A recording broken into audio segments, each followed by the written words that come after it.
Hello gorgeous, I'm the Fairy Voice Mother. Happy Halloween! And today I will be analysing a version of Monster Mash by Geoff Castellucci to honour the occasion. I know what you're thinking, that's not a very spooky costume. Well, we have come up with something, haven't we?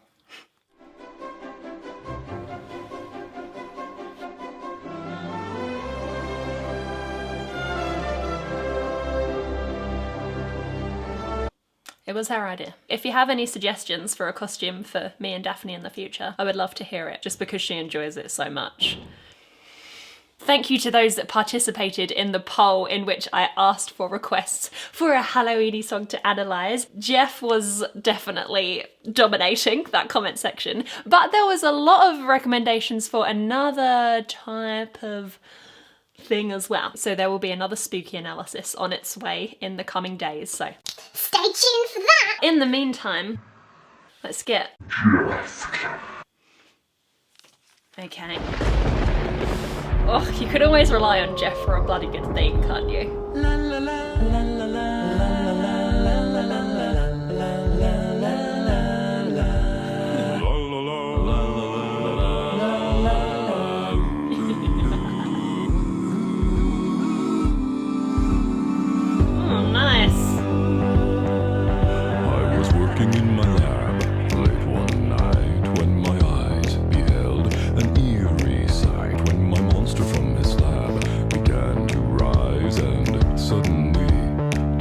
surprise, we did the monster mash.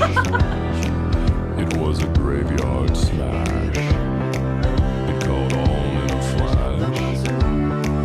He did the monster mash from the laboratory. Beautiful harmony going into the little groovy section there. It was so interesting.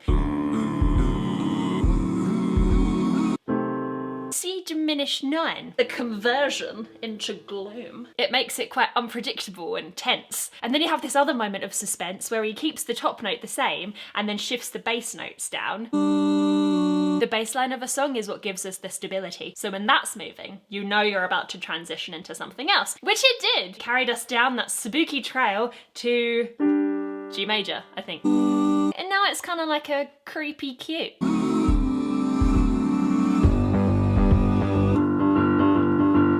And that synth bass line, travelling in octaves like that, is a really good idea because it does make it all a little bit more bouncy and jovial, and it takes that sinisterness out of it. I don't think I know the original Monster Mash song, so this might be really obvious, but is he dressed up as something specific? Like the 3 barbershop Geoffs, it seems as though they get considerably worsely dressed as they go in the line. Waistcoat, actual coat, scarf, no coat, no scarf, but we still have a waistcoat, and then quite drastically rags and chains at the end. And I'm just wondering if that's to like represent the demise of a certain character that I don't know about, that you probably do. So please do let me know, because I am quite confused. The dance moves are extremely jolty, and surely that's some kind of camera assisted situation. I mean, I wouldn't be surprised if he was like an expert body popper along with the rest of his ginormous list of talents. Oh,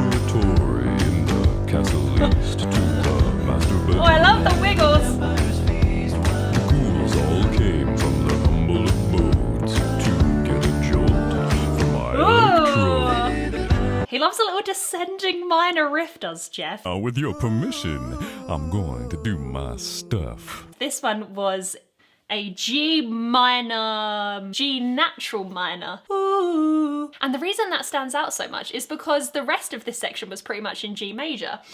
But you have that artistic license to change it from major to minor because you have this, which is just a plain old G with no major or minor attachments to it. And so because that G is happening the whole time, your ears are ready for all things G. We can add in a little cheeky minor riff and it's like, oh, that was nice, it was different but the same. That's a really key advantage of having a simple constant bass line, is that upon that foundation, you can kind of build whatever you want. Like in Indian classical music, when ragas are performed, you get like a 1-note drone, which gives the singer an incredible artistic license to do like little quarter tones down and have all kinds of little microtonal treats in there. because they have that simple foundation. They did the monster mash. It was a graveyard smash. It caught on in a flash. Yes, they did the monster mash. The zombies were having fun. The party had just begun. The guests included Wolfman, Dracula, and his son. The scene was rocking, all were digging us. It's so magical how he's just kind of narrating the story in tune with all of this bassy resonance. Like, he's not singing per se, just kind of pitch and resonance conscious communication. It kind of like pours out of him like velvety bassy ribbons. And the barbershop Geoffs up there are really doing all of the work. They're doing the choreo, a very specific jolty choreo, which can't be easy. And narraty velvet ribbon Geoff is just having a relax. I don't want to talk about sub-harmonics yet. I think we're gonna wait. Let's just hang tight. The scene was rocking, all were digging the sounds. The eagle on his chains, backed by his hounds. The coffin bangers were about to arrive. Yeah. Vocal group, the grip kick of 1, 2, 3, 4, 5. Maestro.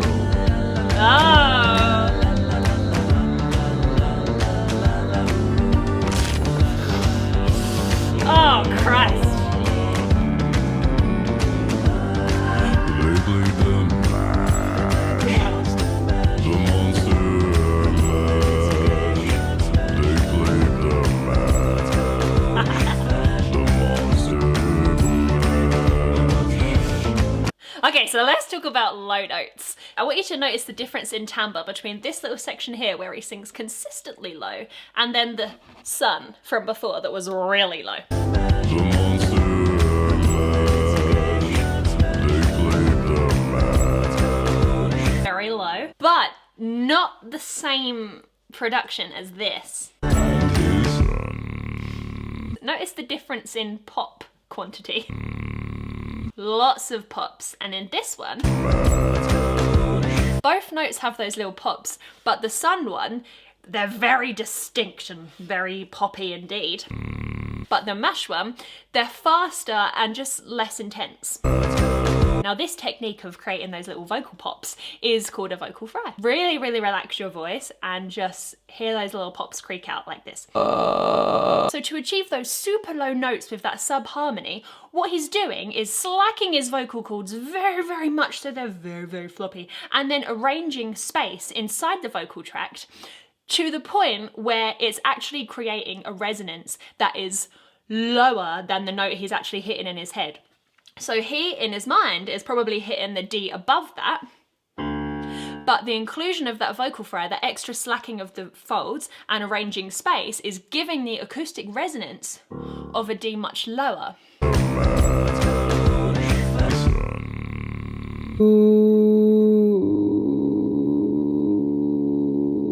I've been researching this technique for a little while with some colleagues and practicing it and preparing a thesis. There's a lot of speculation about this and I'm very prepared to be scientifically proven otherwise, but a lot of people seem to think that sub-harmonic notes are produced with the false folds, kind of like the same technique as a growl, like a but I just don't believe that to be true. Based on the studies I've been doing, it's simply, or not so simply, because obviously this takes ages to perfect, slacking the true vocal folds, the same ones we used to speak with, to the point where they reach a fry, and then arranging space with the vocal tract and the pharynx and blah blah blah, to hit a certain point of resonance that creates that extremely low frequency. This quest to prove and disprove theories about sub-harmonic production and overtone production and all that kind of stuff is a very active quest for me. So if you are interested, do stay tuned because I will be posting all findings on the channel once I have found them. Out from his coffin, Drax voiced it a ring. It seems he was bothered by just one day. He opened his coffin and shook his fist and said, "Whatever happened to my Transylvania twist?" The creaky sounds are very disturbing. And it's a graveyard smash. It caught on in a flash. It's now the monster mash. Now everything's cool. Drax a part of the band. And my monster mash is the hit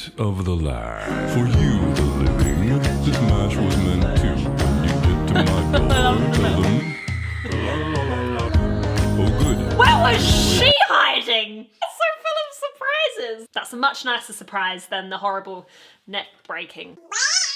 What's she gonna do now? Who's this? My door, tell them. La la la la. Oh goodness, you're awake. I'll say. Let's dance, my darling. Shall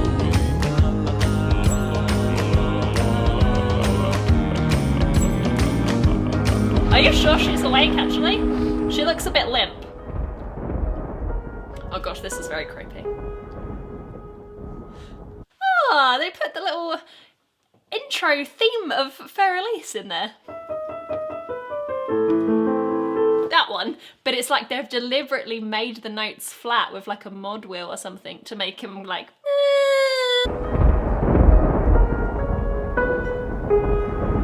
Actually, there's a rather fun, not particularly spooky, but kind of sinister fact about that piece, Fair Elise. It was written by Beethoven for Elise, which was one of his piano students at the time. Her being a student, she wouldn't be able to play anything wild, so he composed that beautiful intro that was quite easy to play. But then she got married to like a different dude and Beethoven was raging. So he did the ultimate passive aggressive move and composed the rest of the piece way too difficult for her to play. Just to get really deep in Elise's feelings so that she would feel pure trash. So that's romantic. It seems to me anyway like a very healthy way to process emotions, you know. And whether or not he got Elise out of it, I think probably not, but she was a muse to one of the most outstanding pieces of all time, arguably. So thank you so much for watching this video today. I hope you enjoyed it as much as I enjoyed making it. If there are any singers you would like to see me react to, please do let me know down below in the comments or over on Discord, as it is always my pleasure. Have a wonderful day. I love you so much. Happy Halloween, and I will see you next time. Bye!